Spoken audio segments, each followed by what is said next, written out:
Welcome back to another unboxing video. This time we're taking a look at something modern again. Academy's 72nd scale F-15K Slam Eagle of the Republic of Korea Air Force. This kit actually came to me as a gift. Some of you might remember that I built a C-130 Hercules for a client in Qatar. My customer, Abdullah, was so happy with the finished model that he surprised me with this kit as a present. So once again, thank you so much, my friend. Why the F-15K? Well, the K version is the closest match to the F-15QA, operated by the Qatar Emiri Air Force.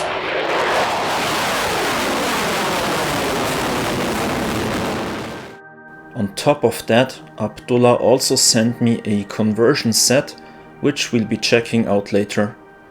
Oh, and if you haven't seen the build video for the Hercules yet, make sure to watch it on my channel. Now let's get started. Right on the box, Academy promises multicolored parts and loads of details without glue. We will see how true that is. I've already built two F-15 kits from Academy recently, and they weren't particularly great. But this one features quite new molds from 2017, so I'm quite curious. The paint chart here shows mostly familiar colors: black, white, gunship grey, light ghost grey and dark ghost grey. The kit is rated skill level 4, whatever that means. Anyway, let's open it up. We'll start with the instructions. Actually, there are two booklets. Right away, you can see that the parts really are molded in different colors. The fuselage is grey, the ejection seats are black, and the engine parts are already in metallic colors. Honestly, I'm not sure what the point is, because most modelers will prime everything anyway, but okay. Here are a few technical details. The F-15K is an advanced version of the F-15E Strike Eagle, equipped with modern radar, upgraded engines and a modernized cockpit. The build begins with the engines, which are mounted inside of the fuselage, followed by the two-seat cockpit. The landing gear bay is attached to the cockpit section and then glued between the fuselage halves. After that, the radome is added. Next come the air intakes, the lower fuselage section, the nozzles and the vertical stabilizers. Once that's done, you move on to the landing gear. In the second manual, we can see that the conformal fuel tanks are already molded on, but you will still have to add all of the pylons. And there's a good selection of stores: targeting pods, bombs, fuel tanks, AMRAAMs and sidewinders. After that, you mount the head-up display, canopy and air brake. And now we come to the stencils, which seem to be quite numerous. And here's the whole thing again in the side view. There's certainly plenty to do. The decal options cover 4 ROKAF aircraft, which differ mainly by the registration numbers and some squadron markings near the intakes. Most of the aircraft will be painted in gunship grey, I think. Personally, the Korean versions don't matter too much to me, since I will be building the Qatari F-15QA anyways. And that brings us to the extras Abdullah sent me. A decal sheet from 2Bob's Aviation Graphics for the F-15QA ababil of the Qatar Emiri Air Force. Here's a short description, and there are even some special thanks credits to my friend Abdullah himself, since he contributed information. That's very cool. Let's quickly look at Academy's own decals first.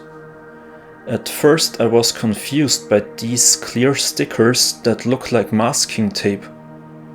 Probably they are meant for beginners struggling with decals.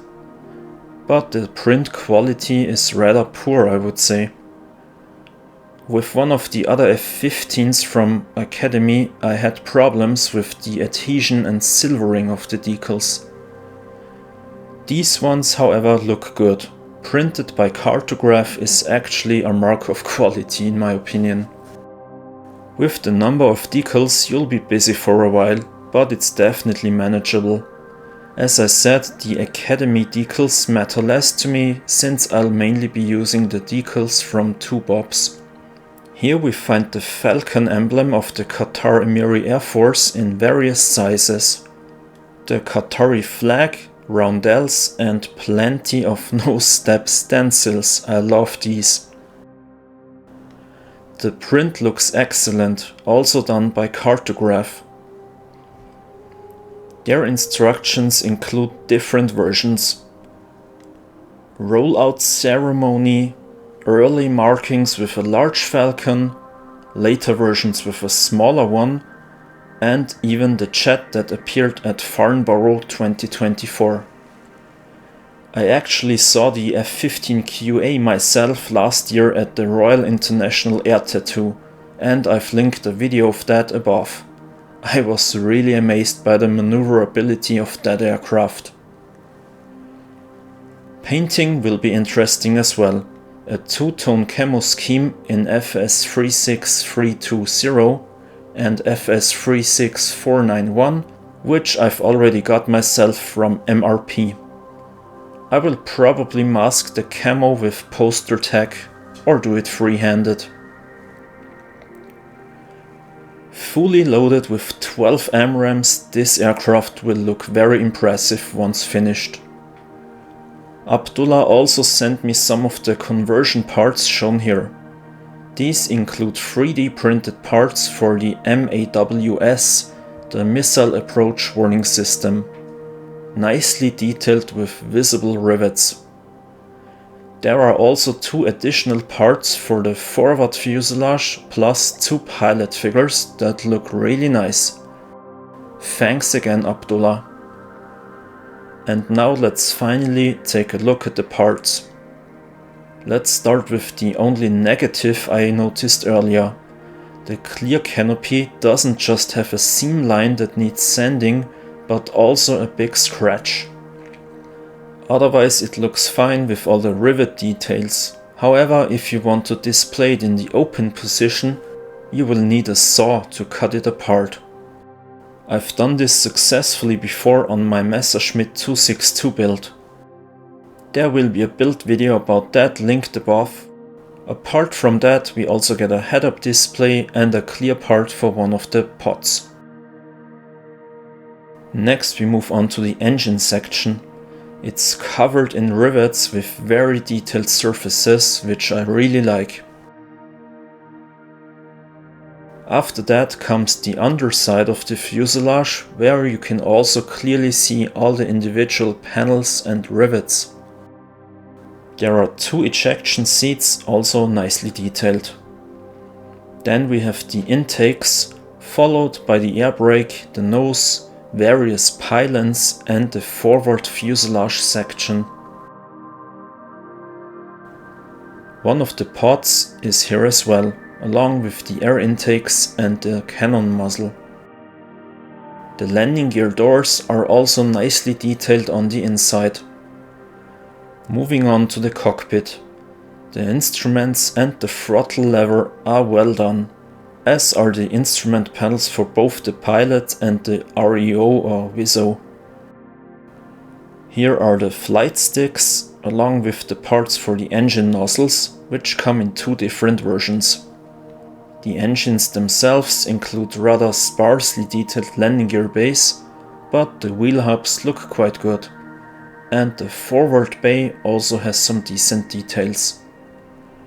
Then we have the vertical stabilizers with nicely done panels, followed by a number of antennas and sensors, as well as a pod. For some parts I will need to check whether the ones from the conversion kit might be better. The area behind the air brake is only lightly detailed, but the wing surfaces look fantastic for 70-second scale. On Academy's earlier C versions I had to engrave all the rivets myself, but here they are already molded in. Next up are the horizontal stabilizers, and even the undersides of the wings are well detailed. And finally we have the weapons load. 2 AMRAAMs, 2 sidewinders, 2 fuel tanks, and I think about 12 bombs in total. Overall, I would say this kit looks very promising. If you haven't seen my other F-15 builds yet, make sure to check out the video on my channel. Huge thanks again to my friend Abdullah in Qatar, and thanks everyone for watching. See you next time, bye.